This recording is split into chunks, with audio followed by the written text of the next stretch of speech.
In this video, I'm going to show you how to add a promotional pop-up to your Squarespace website. That's a little box that appears that you can use to encourage people to sign up for your newsletter or get a lead magnet or promote anything on your website at all. Note that you do have to have at least a core level Squarespace plan to use this feature, but if you've got a core plan or higher, you can set up a promotional pop-up on your website. If you're new here, my name is Shannah and I am a Squarespace web designer in New York City, and I sell website templates for solo service providers and people doing good work in the world. Now let's dive in. To set up your promotional pop-up, you're going to want to go to Pages and scroll down to Marketing Tools, and here is where you will find Promotional Pop-Up. And as always, if you can't find something because Squarespace moves things around a lot, you can hit that / key next to your Shift button. Or if you go all the way back here, you can click Search and then find whatever it is you're looking for. And this will take us right to the promotional pop-up. Note that we do not have our pop-up enabled yet, so you can do all this setup before you turn the pop-up on. We're going to click on Change Layout, and you'll see a few different options here. We can just have a very simple mailing list sign up. We can have a mailing list with an image. Here is a mailing list with an image behind the text here. And you can scroll through and pick whatever format you'd like to use for your pop-up. We are going to go with this first format here, which has an image on the left and some text on the right. So we've got our layout selected. Now we're going to go down to our Actions section here. And this is where you can decide whether you want to just have a newsletter sign up, or if this were a lead magnet, that would have someone sign up for your newsletter, or you can just have people click a button. So for example, I had a political candidate that I built a website for, and she wanted to use this pop-up for a donation button. So the buttons don't show up until you actually add a label to them. So here we could just enter donate. And then this button could link out to another site or a particular page on your website where people can enter a donation. But you can also have two buttons. So for example, we could do $25 and donate $50, and you could have more than one button here. And then in this field is where you would enter the link that this button would go to. So again, a page outside of your website or a page in your website. But in this example, let's do a sign up for a newsletter, and I'll show you what you would enter down here. So on this button tab is where you fill in this placeholder text that tells people what to put here. We're just going to keep that email address.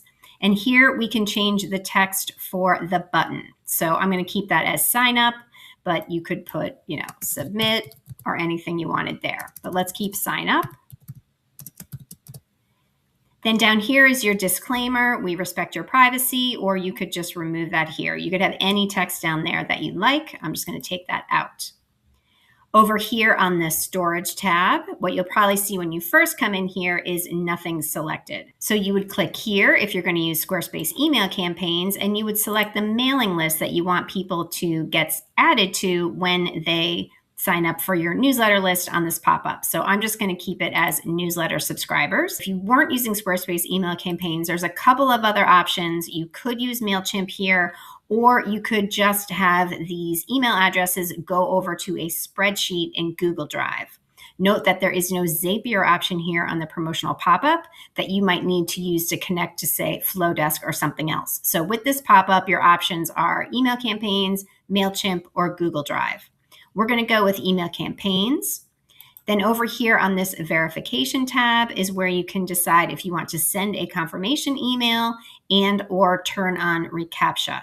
If you have reCAPTCHA on, you don't need to send a confirmation email. So that is up to you which one of these you'd like to select. Then over here on post submit, you could enter a special message that appears after people complete the newsletter form, and that would display after they hit submit. And I see I spelled a sign up incorrectly. So let's go back and change that, or it's going to drive me crazy. There we go.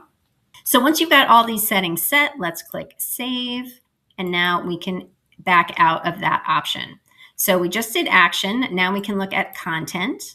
This is where you set this headline and this text here. So we could change our headline and body text.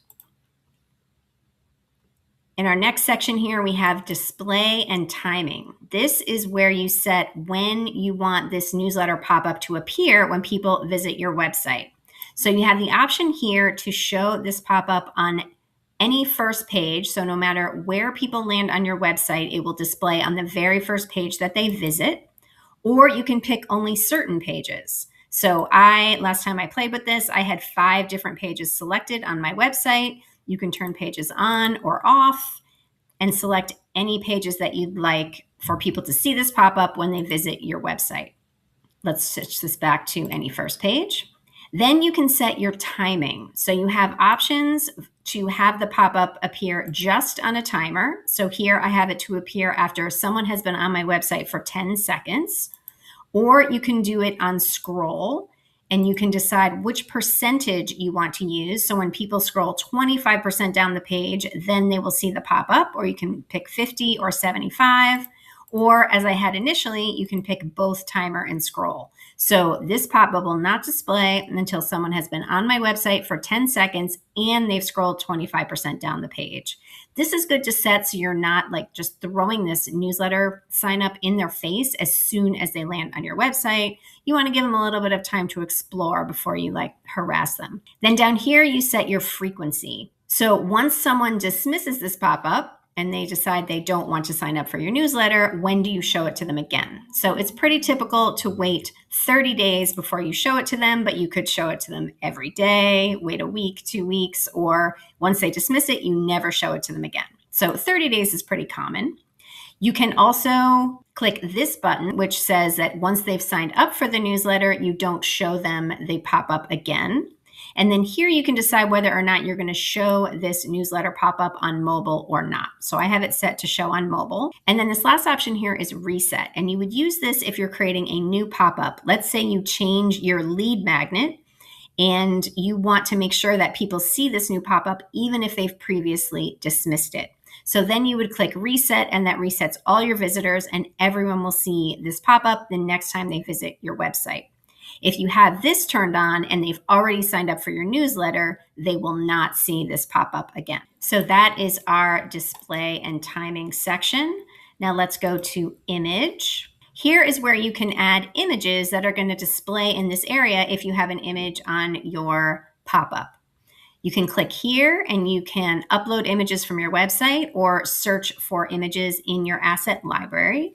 I'm going to click upload image, and you can select one or more images to include in your pop-up. So I'm actually going to click a couple here to show you what this looks like.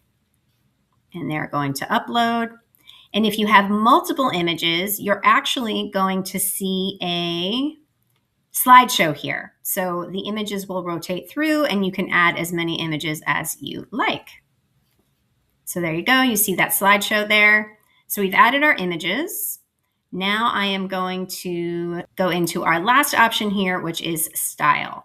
So this is where you change all the styling of your pop-up. So I could change the font of my headline, and note that the fonts that are selected here are just going to be some system fonts. So if you have set the fonts on your website, you probably want to change these to match. So for example, I use Cabin on my website, so I might want to change that to Cabin there.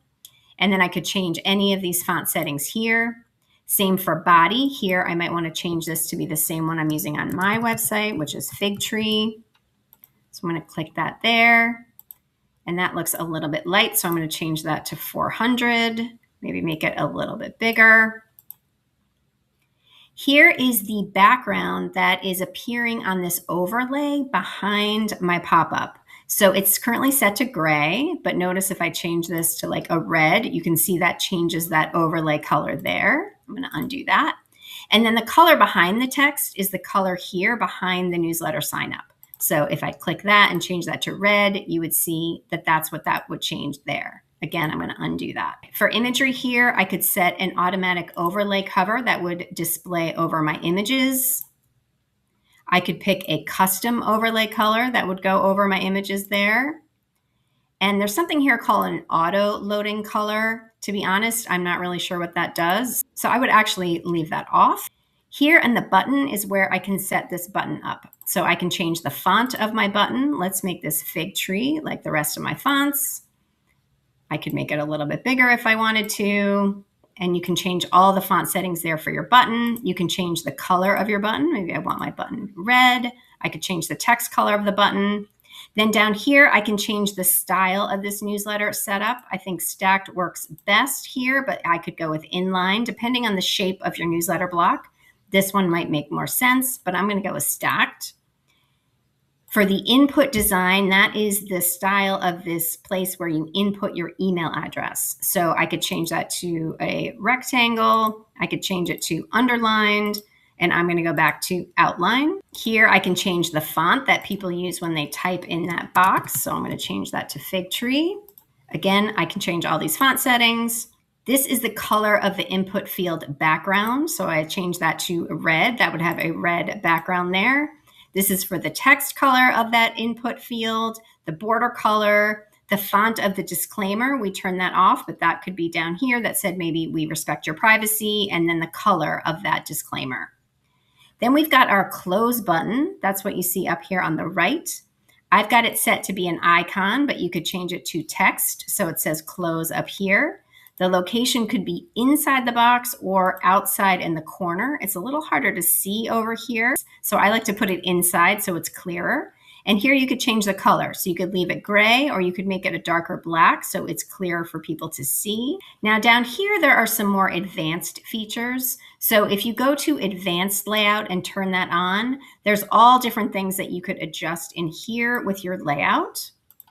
I'm going to leave that disabled. And then down here, you can style your mobile pop-up. So if I switch over here to mobile view, the first thing you'll notice is that my images don't display in mobile view. And that's because they would take up way too much space here on the mobile device. So we don't have our image, but here we could separately configure our colors and our fonts for our mobile pop-up. So let's go back to our website view. I'm going to click Save. Let's say we've got everything set up the way we want it. I'm going to arrow back. Now you just want to remember to toggle this on, and now your pop-up will display on your website. I hope you found this video helpful. If so, please like and subscribe below so more people can find my content. And good luck in all of your website adventures.